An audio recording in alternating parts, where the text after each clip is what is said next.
All right, so we are live. Today is, I gotta check, Sunday, December 4th, 2022. I will have a co host. He is running late, but he will be here, supposedly. And today the topic is reading the weather. We'll go over some of that. We're also going to take calls. So this is just our second episode, and trying to work out kinks. A couple things I just want to mention. Obviously, the video quality is very poor. I did buy a new webcam, but the computer can't handle it. So I did focus on audio quality. So I hope that this episode is much better than the first. And we're going to send out some invitations for phone calls and see how that goes.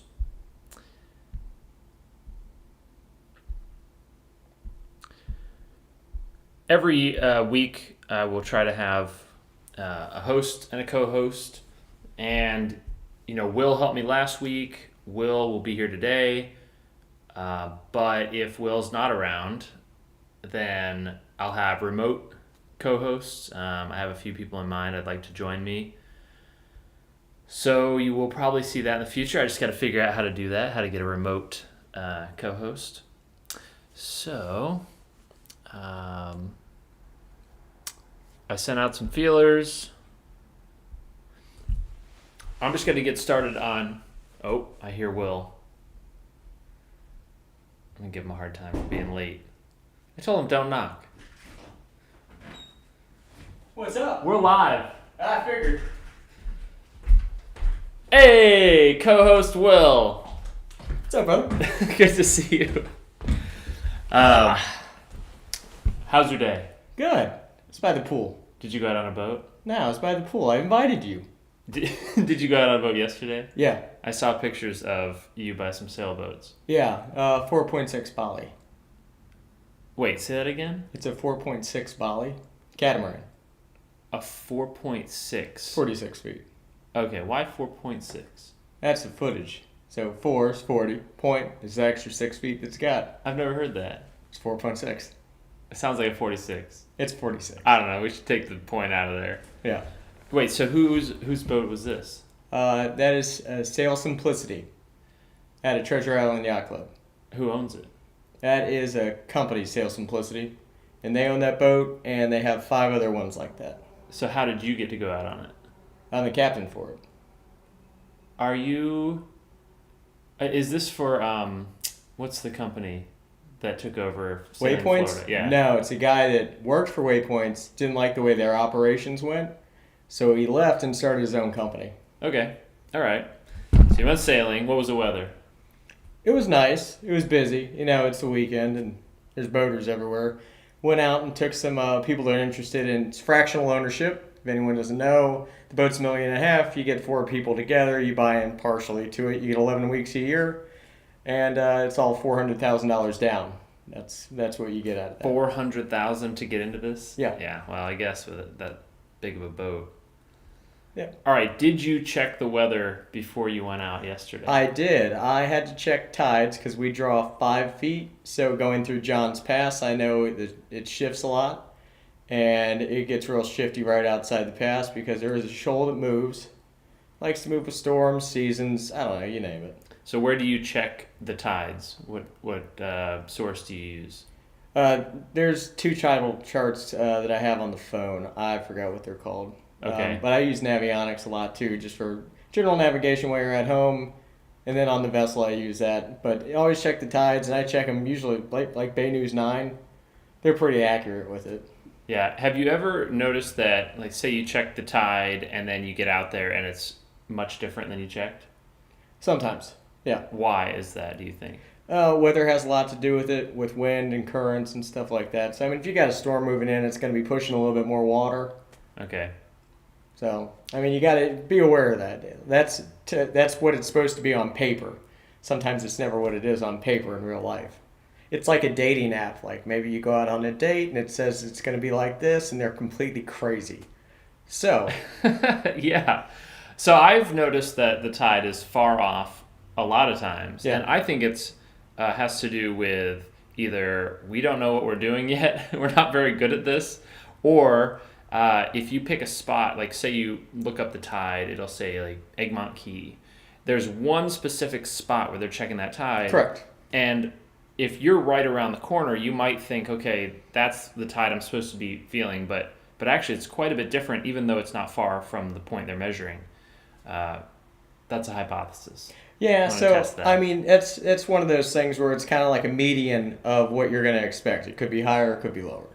Yeah. So I don't ever check the tide when I go out on my boat, and the reason is everywhere I go, I know I can go there at low tide. Yeah. I'm a power boat, so it's not as big of a deal. Even though I am an inboard outboard, so it still matters. Yeah. But I know the water so well that if it's low tide, I just won't go there. And second, I will look at the pylons as soon as I go out, or if I'm loading people up and I notice they have to take a big step down from the dock, I'm like, okay, it's low tide. Yeah. So it doesn't matter to me. I don't go on and check it. The only time I would check the tide is if I had a deep draft sailboat going into an unfamiliar inlet. Yeah. And I would always be ready for that number to be wrong if I did check it. Well, it was wrong. Yesterday we ran aground. We didn't run aground, we bumped. Okay. We bumped outside of John's Pass where it should be reading 8 feet deep. We draw 4 feet underneath the keel. And we went to 1.5 feet and then caught a swell from another vessel going by, and then we hit. Okay, so at what point does your definition, when you say bump to run aground, what do you have to do to be considered you ran aground? Running aground is more like you bury your nose, or you bury your keels right into the sand, and you can't get off. Like you have to do a hard reverse, or you kind of do a wiggle. So you get stuck for more than 5 seconds is a Yeah, grounding. it's long enough to change your pants. Let's put it that way. Okay, Yeah. well, that's a good one. Long enough to change pants. Yeah. For those of us who wear them. Yes. That's a whole different thing. There's supposedly the guy who only sails in the sarong down at the municipal. Anyway. There's another guy that does it out of Harvard. He's got the dog and everything. He's probably the same guy. Yeah, it probably is. Yeah, so that's right on my definition. If I just bump, if I hit a sandbar and I can come off it quickly, yeah, I don't call that running aground. How many times do you think you've ran aground while you were in charge of the steering of the ship? Not that often, but the thing is, in Florida, it's different if you run aground in Florida because it's either mud or sand, and as opposed to like the islands, Bahamas, anything like that, where you run aground, it's rock. Even if you bump, you have a problem. Right. Yeah. Even a little touch on the rock. Yeah. We don't mess with that. Yeah, we're very lucky in Florida. I've probably had maybe 5 hard groundings since boating. Yeah. And a couple of those I was not in charge of at the helm. Anyway, we don't want to get too far off topic. Today is reading the weather, and I just put out some feelers for some phone calls, so we may get interrupted. Yeah, Tim and my dad may be calling in. Okay. So we just talked about how Will looks up the tide and how it can be a little wrong, but that's not really the weather. Well, It has to do. Everything has to do with boating. It involves the weather in one way or another. I would want to do a whole episode just on tides and currents because I think it's really fascinating how basically if all planets are lined up on one side of the Earth, that's a high tide, and that's how it works. All the planets and all the moons are pulling ever so slightly, and if they're all on one side, they're going to all pull together. And if we have all the planets around us kind of evenly, that's a low tide because they're all pulling on us in different directions. But today, let's focus more on the sky. All right. The We're gonna sky need kind of weather. charts for the other thing. You do have a chart on the wall, though. That's not the best chart. Don't navigate with that. Yeah, that would be a super high tide. That would be a super, super high tide. Wait, actually, if I know you guys can't see what we're seeing, but it's a line of planets. And actually, no, that wouldn't because Earth is between the sun Mercury, and Venus. So they're pulling one way, and all the others are pulling the other way. So Well, there's more planets on the other side, so maybe the gravitational force is more. I don't know. We're gonna have to get a scientist for this. we'll pull one in, an astronomer. Yeah. Scientist, astronomer. All right, I'm just gonna talk a little bit about the weather. I worked on a parasail boat out of Johns Pass for several summers, and I learned a lot about the wind. And hold on, we're getting our first call.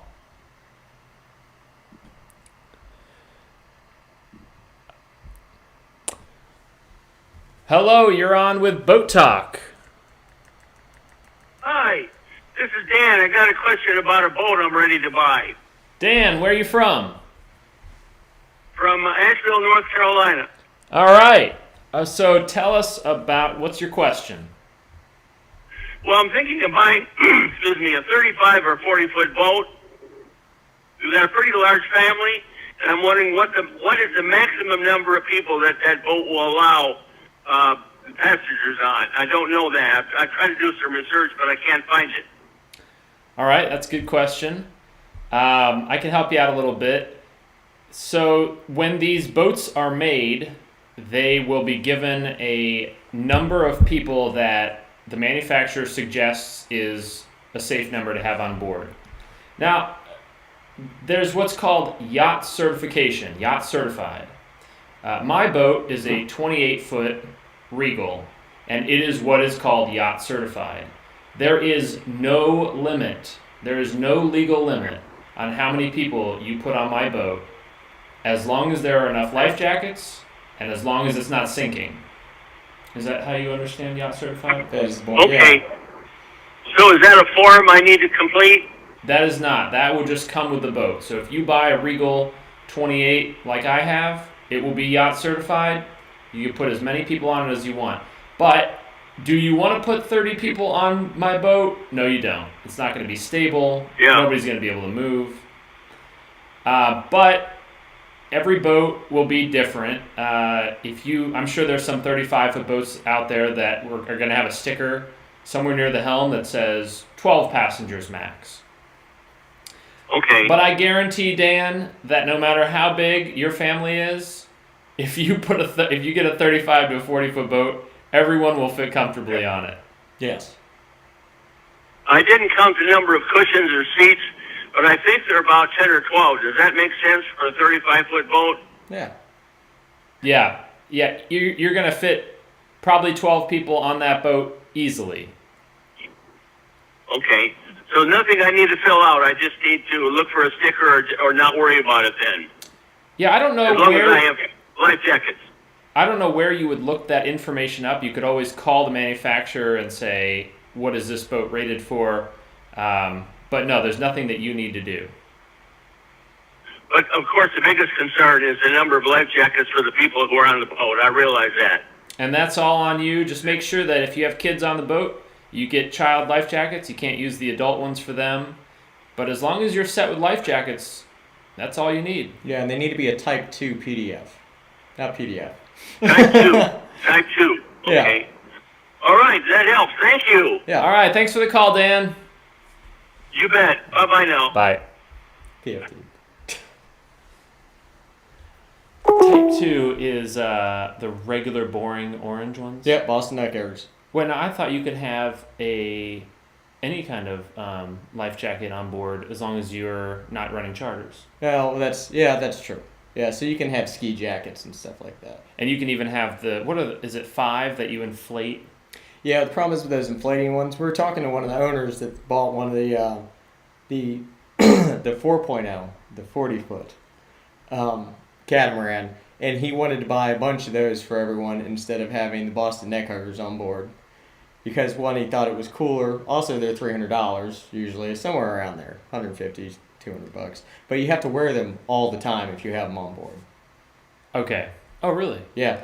And they're not allowed on jet skis because if you fall off and you knock unconscious, you can't pull the CO2 cord. Right. Well, they're water activated. So like if you have a bowman, like when we used to race, every now and then they'd be wearing those. You take a huge wave over the top, and then boom. Oh, yeah. See, I didn't know that. But they're still, even if they're water activated, they're not allowed on jet skis. Yeah, that is correct. Yeah. Even though we may not be jet ski professionals here. Not yet. There's always time. Yeah. I'm not getting on one of those things. All right, so thanks for the call, Dan. I'm going to get back to what I was saying before you called about reading the weather. On the parasail boat, we would look for tall clouds. What is it? Cumulonimbus. Yeah. And after the cloud got tall, it would have a dark bottom. And it would have to complete those two steps before it turned into a rain cloud. So you'd see tall clouds with white bottoms. They're still building moisture. But if we saw the dark bottoms and they were coming towards us, we knew there was a really good chance we were going to get rain. And not just rain, but sometimes wind. Not always. Sometimes you can have a storm cloud come over you, you get the rain and no extra wind. Other times, you get a lot of wind. Depends on where it is and everything. How if it unloads really quick, you're going to get that gust of wind. Is that what it is? Yeah. See, what I would do is I'd look at Klystron 9 radar or whatever radar you use, and they have a 15-minute rotational playback speed. And if the cloud is moving fast on the radar, I feel like you get more wind. And if the cloud is moving slowly, that might seem simple to some people, but that's what I've noticed. Yeah. So you ever notice where you lose pressure with those large clouds? Like in the summertime, they build up, and there's no wind. And then all of a sudden it dumps and it brings all the wind with it. Okay. Yeah. How do you read the weather? Let's say you're going on a delivery and let's say you have to go offshore. You have to take a boat from Fort Lauderdale to the Outer Banks of North Carolina, and you're going to follow the Gulf Stream. What's your process? How do you check the weather and plan for the trip? Well, I'd check the weather before I even got on the boat, and then have your plan of your weather window, and just in case, like where you're going to duck into, always have a backup plan in case your first plan fails, which it usually does. So always have a backup plan. So I would know places where you could duck and cover, pull into a marina, and then just keep going. I mean, once you're underway, if you're offshore, you're screwed no matter what. You're already out there, so you might as well just trim your sails accordingly and face it. But let's say it's going to take 3 days from Fort Lauderdale to the Outer Banks. You get online, you want to check the weather. What's your go-to weather service? I do. There's an NOAA app that I use. All right. That's usually the one I always check. And I'll check a couple different ones if I'm going offshore. Okay. Yeah. And I use Windy. Windy's good. I like Windy. And Weather Underground. And they're usually all saying the same thing. It's good to double check. Yes. What is that? Redundancy. Yeah. So I had a situation where I had a delivery from Fort Lauderdale. No, it was Miami, going all the way up to New York.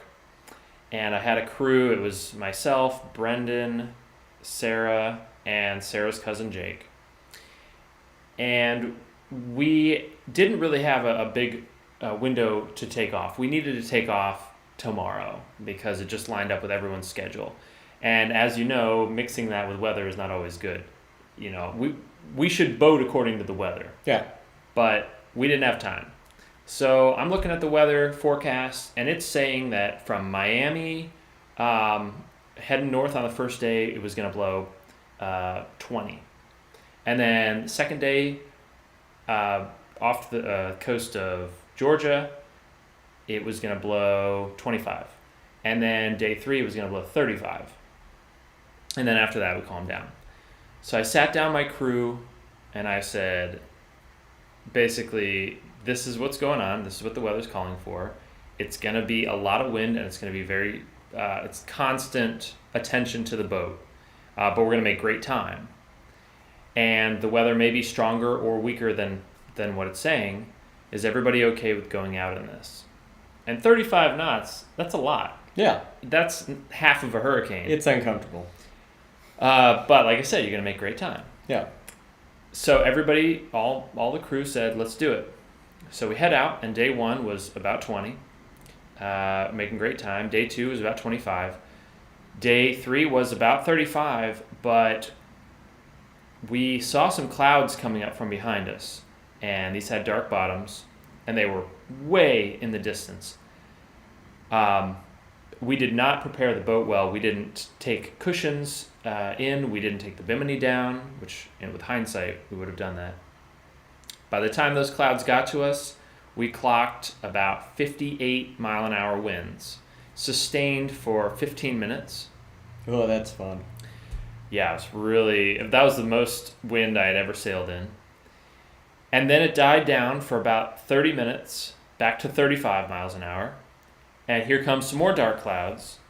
And this time, I would guess about the same 60 mile an hour winds for about 15 minutes. And then back to 35 miles an hour. It ripped our bimini. It didn't take any cushions away, thank goodness. I would have had to pay for that. Yeah. But what could I have done? What could I have done differently? Well, I already mentioned I could have taken down the bimini. I could have taken in the cushions. And we were all tethered in. We had tethers on. But there's really not much you can do. Like Will said, you're already out there. You just got to take it. So you prepare your boat, and you deal with what you get. It is what it is. And it's the ocean. It'll sneak up on you. It's going to get you one way or another. Do you have any high wind or crazy weather stories? Mostly just sailing around the bay. We got into a storm. We had a squall of like 65 one time. Here in Tampa Bay? Yeah. Wow. It was a little offshore. We were doing the regatta from here to Isla del Mujeres. So Okay. It was somewhere offshore. We were like 10 miles off. But yeah, we had a couple little fluke storms like that. I mean, it was like that for a second. So, and it was a big boat. It was a FAR 395. Okay. 39. Yeah. And how did the boat handle it? Like a champion. We had our sails trimmed accordingly. Double reef. Brought in the head sail. Put up a storm sail. Those boats are race boats. We didn't have a bimini or a Dodger on it. So we all had foul weather gear. We had straps so we could strap in. It's wet and it sucks. But, you get to the bar at the end of the day and you go, that was awesome. And at the time, it's not. It sucks. But you get a good story out of it. During, it's kind of miserable. Yeah. And then afterwards, you're like, wow, that was neat. Yeah. I remember being in these 60 mile an hour winds and ramping up these big waves and slamming down. And we were so cold, and we all had our foul weather gear on. We were so cold, we're shivering. But when the bow hit the water was warm. It would come up, it would hit our face, and it would go inside of our weather gear a little bit, and it was so nice and warm. I was gonna say, that sounds and we delightful. loved it. Till the wind hit you. And then 2 seconds later, we're cold again, we're shivering, we hit another wave, and warm water hit us. So we're just, at this point, rooting to get hit by this Atlantic water. You wouldn't really think the Atlantic water was going to be that warm. Yeah, but if the air is that cold. Yeah, well, no, it definitely felt warm. We'll get Brendan on one day. And by the way, I have this whole trip recorded. It's on my YouTube channel. You can see the biggest waves I've ever been in. Where was that? That was off of North Carolina, about 60 miles, or maybe 90 miles off of Oh, North Carolina. yeah. Nothing to hide from. That's the scariest. Just nothing. Well, you can't duck in. You can't duck into Fresco's and grab a beer while it passes over. Yeah. But I've been worse on a powerboat. Oh, yeah. Yeah. A lot of freeboard just get blown around. I saw one of these, like, the green boats that deliver between the islands and the Bahamas? They've got like a crane boom. They're maybe 150 feet long, 100 feet long. Mini cargo ships? Yeah. Yeah. And there was one of those out there, and I'm just thinking, oh man, that guy's getting tossed. Yeah. And it's uncomfortable. As were we. I don't know, if you were on a powerboat, you remember that boat delivery we did, and Jeff took the Bayliner and we took the Carver? Oh, yes. Because I knew the Carver, I'm like, there's a nice seat up there. We could drive from inside. Oh, yes. Oh, yeah, that was an easy trip. We had great weather on that one. Yeah, we was, except for the fog. Oh, It got cold. We had so much fog that I almost was going in blind Yeah. to that inlet. Oh yeah, because we had to get up on the It was bridge. Pensacola, right? Yeah.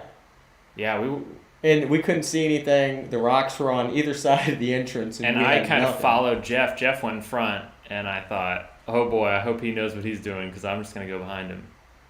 Well, if he didn't, we just pile up. It's been fun. Which, by the way, never just follow a boat. Don't do what I did and just follow a boat. You need to look at your own navigation and make your own decisions because often the other boat that you're following is going to make a bad decision and lead you right into some rocks or a sandbar. So don't do it. Yeah, we did. The only reason we did that, we know Jeff, and he's been doing this for a long time. Then I think we had enough time to get out of there in case he did run aground. Yeah, maybe. We weren't going fast. A lot of times, if I'm teaching a boating lesson, we'll be on my boat that draws 2 feet with my inboard-outboard, and my clients or my students will see a boat with an outboard and think that they can follow them anywhere. Well, keep in mind that outboard boat is drawing as little as maybe 6 inches if it's a really small one on a plane. So that's definitely when you don't want to follow a different boat. Yeah. And they've got a jacking plate. They can bring it up and down. Oh, true. Yeah, on some of them. Yeah. All right, what else we got on the weather? On the weather. I don't know. Always check weather conditions before you go out. Always make educated decisions on when you see weather coming. Is it worth it to be out there at all? Or just call it a short trip, bring them back, and everyone has a good time and you say, sorry, we'll do it again. So never take chances unless you have to because once you're out there, you're stuck. So that's just deal with it. But if you can get back to shore and be safe, and that's the main goal. Keep everyone safe. So there's your 2 cents. That's my 2 cents for today on that. Yeah. I had a trip come up. This was about 4 or 5 months ago, and Tommy, my captain, was going to take it instead of me. And he called me as he's driving over to the boat, and he says, what is it today? Is it a 4-hour charter? I said, yeah, it's a 4-hour, starts in half an hour. And he says, I don't know about those clouds. And I said, well, just keep coming, and, if we have to call it, we will, but we can't just cancel for clouds in the distance every time, or we'd run ourselves out of business. Yeah. So Tommy takes the trip, and it ends up being a lot of wind and a lot of rain. Now, I'm not on the boat, so I can't see what's happening. But he explained to me that the wife was absolutely freaking out. Stage 5. Time to go. And there was nothing they could do. They were in a channel. Tommy was so turned around because he couldn't see anything. Oh, he was white out. Yeah, so I don't know if he threw the anchor or if he just stayed in a spot, but I don't think that woman will be going out on another charter for a long time. Now, of course, with hindsight, we wouldn't have gone out on that charter. We didn't know. All we can do is make our best guess. But when you're in the charter business, you can't just cancel for anything. You got to make money. You got to try, and but that's out of the 2 years of running my business. That's really the first. I've been caught out there in rain, but not like Tommy was describing. Yeah. That's probably the first time that's happened where it was just a lot of wind, a lot of rain, and someone's freaking out. I've given them, so what I do is I'll give them, like if you have kids aboard, like I had one charter that I turned away because I said, look, you have a 4-year-old, a 6-year-old, and a 2-year-old, somewhere around those ages. And I said, it's going to be windy and it's going to be rough out there. And I go, we're going to go for 8 hours. And I go, you're going to get wet. And I go, you're probably not going to like it. Before we even left the dock. And I said, if you want to reschedule, let's reschedule. Tomorrow looks wonderful. And they did. And there was lightning that day, which I hate lightning. If you see lightning, get out of there. It's not even worth it. Just cancel the charter and just go home. You're just sitting duck out there. You ever seen a boat get neutralized? No. Yeah, it's not pretty. I'm not as afraid of lightning. I like it. Strike me down. All right. Wait, so nobody went out on that one? No one went out on that one. And you did take them out the next day, and it was beautiful. Yeah, it was fine. And we've had a couple charters where I kind of ask them, I go, if you guys want to go back, I mean, it's just going to be, you're going to get wet all day. And they've been on charter for like 2 hours. And they go, "You think it'll be like this for the rest of the day?" And I go, "It's going to be like this for the rest of the day. That's my opinion." And you get back, and sometimes it gets sunny. Yeah. But they were ready to go back. My number one tool with the weather, more than anything else, more than Weather Underground, more than Windy, is radar.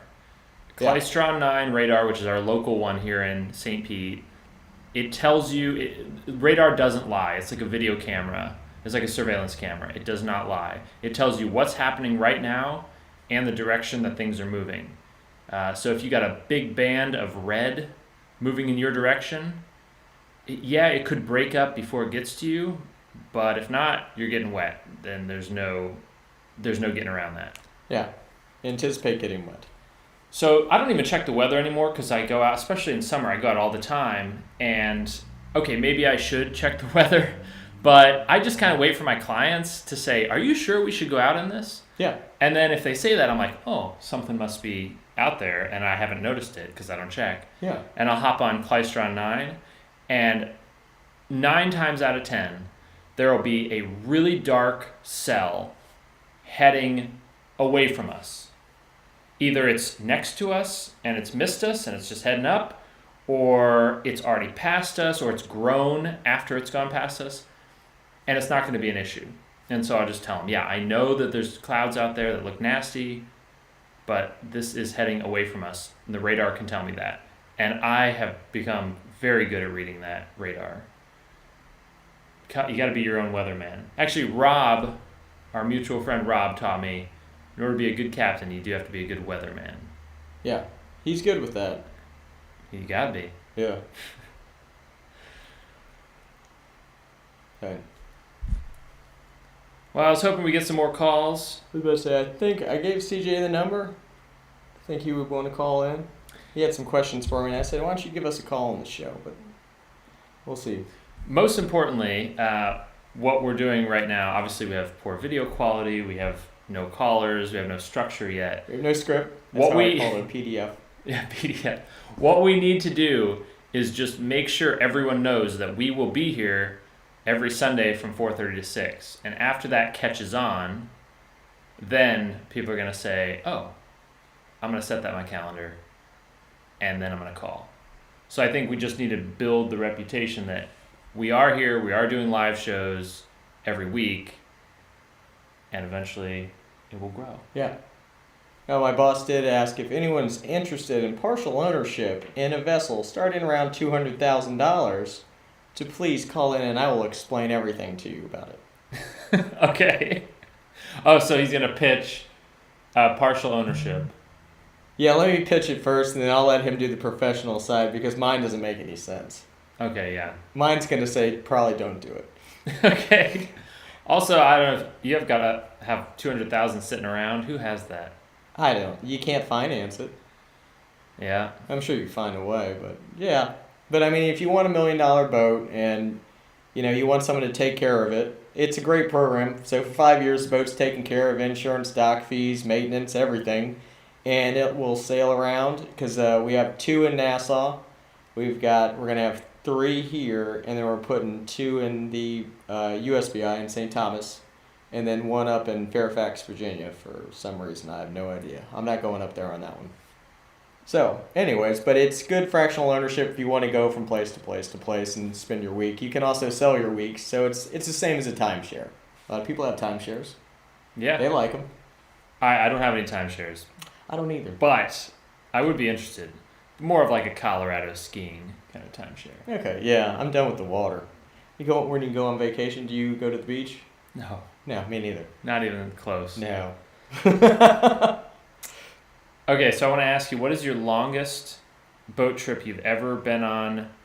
Not counting stops in islands, but from your origin to your destination, what's your longest trip? Maybe 4 or 5 days. Okay, where would you go? Miami up to Virginia. Okay, so a little farther than the one we did. Yeah. And what kind of boat? It was, I want to say it was a sailboat. I wasn't sure if it started with the sea. I can't remember. Better be a sailboat for that long of a trip. Yeah, it was. It wasn't a CSY. I can't remember. Okay. How many people did you have on crew? 6. Okay, so do you remember the length of the boat? 45. Okay, so that's kind of a tightly packed, but was 6 a good number? Would you have had less or more? I mean, we could add more. You could add more. Yeah. Okay. Six was actually a pretty good number. So what makes 6 a good number? Why did it work? We'd sleep for 4 hours, which is always a plus. Do 4, and then you have some time to wake up, mess around in a 4-hour watch. So 4 hours on, 4 hours off. Yeah. Constantly. Yeah. Okay. So 3 people are always awake. Yeah. And 3 people are always off duty. Yeah. Okay. So it was just relaxing. You get into a rhythm of it, and being out in the ocean is boring. Unless you're listening to something on the radio, podcast, reading a book.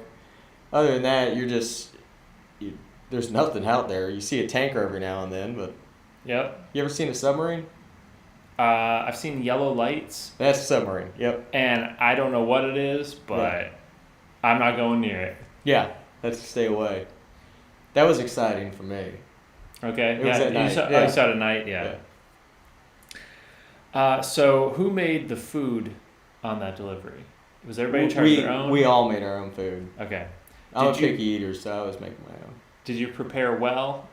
Yeah, I did on that one. Now, are you a snacker or do you eat full meals underway? If you call a PB&J a full meal and a bag of chips, no. Now, I'm thinking, when I say full meal, I think like you're cooking.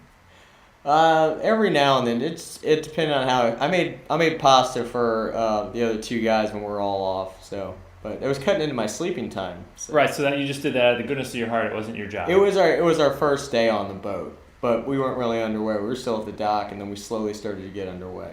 But I see. Needed something warm. It was cold that day. Okay. Yeah, I asked because I'm curious about how people structure their shifts and how many people they bring. Now, was there all 6 paid? Yeah. Okay. Was the owner on board? No. So the owner is really kind of paying a lot for this delivery. Well, it's 2 captains and then just people that wanted to go. So they split up whatever they got paid. I think it was $100 a day, so they made $50. Oh, very low pay. Yeah. Why 2 captains? But it was just my buddy who signed up for it, and he goes, "You want to go?" So he didn't want to do it all by himself. Plus, it looks better with 2 captains. You can say, "Hey, I'm going to take this boat with 1 captain. I've got 20 other guys that have no idea what they're doing." Can I ask you what your pay was, your daily pay on $300. that? Okay, $300. And so the other captain's probably $300. Yeah. And then $100 split with Yeah. some of the mates. All right. That's actually a pretty good deal for that owner. Yeah. When I started deliveries, my daily rate was I think $300. It was probably as low as $250 at some point. Yeah. And then $300, $350. Now my daily rate's about $1,000. Yeah. And the only reason I say that is because I don't really do deliveries, and if I'm going to get up and get out of bed and fly somewhere or take an Uber across the state, And then you're not running your business. Yeah. I want $1,000 a day. Now I don't get much business doing that because I'd rather just be home running charters. It's easier. Yeah. I don't like doing deliveries because when you take deliveries, you never know what you're going to get. There's always a problem with the boat that you find out underway, and the owner goes, "Oh, I didn't know about that." Yeah, okay.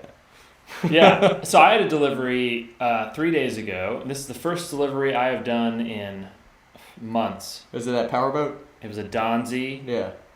2015 or something. Yeah. With triple 400s, and it was going from Stuart, Florida through the Okeechobee and coming all the way up to Palmetto. So we came out, by the way, I went through Fort Myers, and I got to see some of the damage from Ian. We drove right up past Sanibel. All destroyed. Actually, there was a lot of, if you go and look on the news, you'll just see Sanibel wiped out. But the reality is there's quite a few houses that don't even have missing shingles. Yeah. So it's not totally decimated, but there was a lot of damage. Blue tarps just cover so many houses. But also, just to keep it on topic with that, my client, before we left, he said, "What do you think about this weather? It's blowing about 20." And it was coming from the Atlantic, so from the east, headed west, which that's a west wind, by the way. And he said, is this going to be an issue? And I said, you know what? We're in the Okeechobee. We're protected on all sides. We're going to get a little bit of bumpy water in the Lake Okeechobee. But that should be it. And sure enough, we had a great, smooth ride all the way over. And once we're riding up the Gulf, because of the wind direction, the Gulf was flat. Yeah. So even though it's blowing 20, if you are on the leeward side of land, then it's going to be flat. And it was. We were able to ride at 50 miles an hour all the way back. I was about to say, what was your speed? 50? Yeah, so we were that cruising boy at on 50. the phone was like, we're going to go fast. And I was like, oh, Tyler's going to have fun on this one. So I broke my water speed record. I'm quite happy about this. We were on a straightaway in the Okeechobee. The water is absolutely perfectly flat. You can't even see the end of this channel. And I said, I'm going to hit it. And so punched it, pulled the tabs up, trimmed the outboards, how I thought they'd be fastest, and we hit 69.1. And we got home. Breaking the sound barrier there. So from the time we got into the first lock, we got in the first lock at 7:45 in the morning, and we came out in Fort Myers at the last lock at like 12:30. So that's pretty quick to get across the state. Yeah. My previous record was like 1:30. It's almost the same as doing it by car. Probably. Yeah. And so I was very happy to experience that speed. I got some video of it, so I'll post that on my channel. Yeah, that was exciting. Yeah. The owner was so funny. He's like, he could not tell me enough how I was going too slow. I'm cruising at 50. He's like, come on, dude. Well, when he was on the phone, he was ready to go fast. I'm cruising at 50, which is already some of the fastest cruising speed I've ever done in my career. And he's like, you're going to let that boat over there beat us? And I'm like, all right. So I just pedaled to the metal. And, I hit 60, and he's like, really? That's all you got? He's like, go, hit it. These are racing engines. He's like, they can handle high RPM all day. So we did. Yeah, baby, we were born to run in the background. Oh, we tried to play music, but we're going so fast You can't hear it. Yeah. so fast, the music just heads out back. Yeah. The wind takes it away. Hey, someone's hearing it. Yeah. Well, it's 5:13. We're not going to commit to a whole hour and a half today. We're not getting many calls. I wonder why. It's a new show. We'll get there. Just keep following us. So, unless you have anything else to talk about, we'll wrap it up. No, we can talk about fractional ownership next week. I'm going to bring that up and bore the hell out of you guys with that. Oh, God. Yeah, I'm gonna say two things about it and my opinion about it. I'm going to put a stop. I'm going to put a clock, and they've got 3 minutes. And they got to say what they want to say in 3 minutes. And then we're out. Yeah. You can have your guy call in. Yeah. This is what I wanted to say. So that owner, is that his first boat? The guy. He's probably owned a couple of different ones, little ones. I don't remember if he came down from Maryland. I know that he's had this Donzi for a while, and he had 350s on it, and he had them swapped out for 400s. Yeah. But I don't recall if he's had other boats. Okay. I didn't know if he was one of those owners where so when you take on a new boat, like yesterday, we had a client that was tailing us in his FP40, or not FP, the Bali 40. And this was a credit card captain, like we've talked about before, where he bought this boat and he didn't want to do anything. Totally hands off, had his he was 30 years old. He bought this boat cash, $750,000 cash. Wow. Had all these pretty girls on there. He's married to one of them. He was really nice, but he didn't know shit about boats. He didn't want to learn how to put the sails up. He didn't want to learn how to dock it. He had a bow and stern line that were about 100 feet long apiece that he went to. He went to West Marine and got. Didn't want to wash it down. Didn't want to do anything. Total hands off. So if you want to be in a partnership program like we have, You can walk away and just hand us the keys and we will take care of everything for you, but we will charge you for it. But he didn't want to learn anything about sailing or anything about that boat. Yeah. And they're going to take it to Nassau in about 2 weeks by themselves. So we're going to have one less boat in the fleet when they run aground. When they run aground, perfect. Yeah. So you're already It's betting not. on It's that. not if. Yeah. Okay. Are they going to run aground in the United States or in the Bahamas? They're going to run aground in the Bahamas. Or both? You know what? Might as well just even it out. Just do it twice. Yeah. They're going to hit hard in the Bahamas. It's going to be rocks. Wait, the Bahamas has mostly sand. Yeah, they'll find something. Trust me. Okay, all right. Yeah, because it'll be Oh, they out have of our coral. reach. They have the yeah, coral they've got heads. coral. So that is quintessential. I'm going to buy this boat, show my friends all about these boats, and I'm going to take them out. We're going to have a great time, get drunk, and we hired a captain for the day. Don't worry about anything. I know how to sail too. Okay, whatever. Anyways, guys, don't be that guy. Learn to sail your boat. Learn to drive your boat. Know your boat. Love your boat, just like a woman. You know? Just like a woman. You got to know her. You got to know what she likes and what she doesn't like. All boats have a personality, that's true. Yep, and they're very fickle. All right. Well, that wraps it up. All right, guys. This is season 1, episode 2. Tyler and Will. And we'll be around next week. See you guys.